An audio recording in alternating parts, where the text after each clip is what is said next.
In this example, we're going to look at how to make a button group.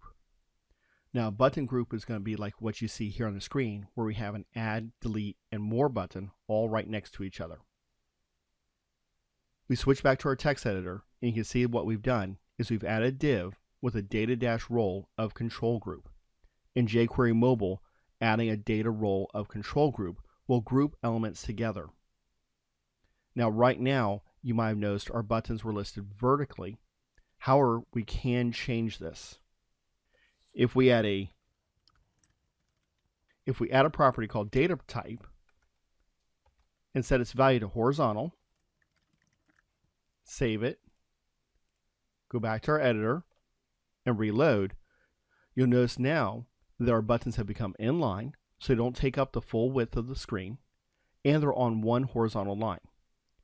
If I hover over them with my mouse cursor, I still get the effect that I would expect out of a button, and they'll still operate as a normal button if I touch them in a mobile device.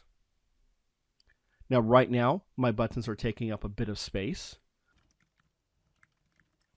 When I specify my data mini to be true and reload them, you notice that my buttons have a little bit less padding and the text inside of them are a little bit smaller. Now they're not taking up as much space. That way, they're easier to display on a smaller screen and not run over into a second row.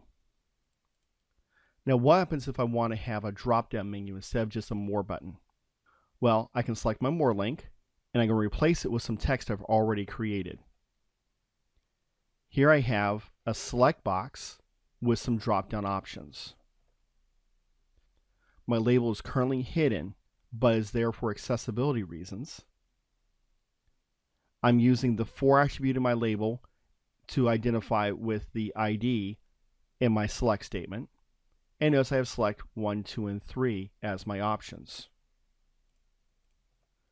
When I reload my screen, you notice I have my select button, and I've automatically given a little drop-down arrow. Notice that when I click on my select button, I have several options that become available to me. Therefore, I can extend the usefulness of my button group without having to add a bunch of extra buttons if I don't want to. If you found this video tutorial helpful, please like and share it with others. If you want to keep up with other videos that are coming out, make sure you subscribe to our YouTube channel and like us on Facebook. That way, you can get the most up-to-date information.